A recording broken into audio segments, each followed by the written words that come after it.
Sony is dishing out flagships like there's no tomorrow. Last year, the Japanese company was probably the most prolific top-of-the-line manufacturer of them all. And this year, at MWC, Sony decided to update its flagship line once more. The result were two new phones, the adequately refreshed Sony Xperia XZ Premium and the less novelty Xperia XZS. Leaving the XZ Premium aside, let's dive into the XZs and see what's what with the device. In terms of hardware, little has changed from the XZ. The new phone uses almost exactly the same body design, and almost the same internals with some small, but significant differences.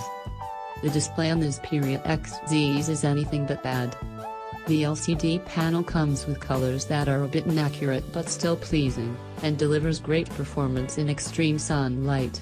Its viewing angles are not as good as the rest of the screen's features, but they're still good enough to do the job.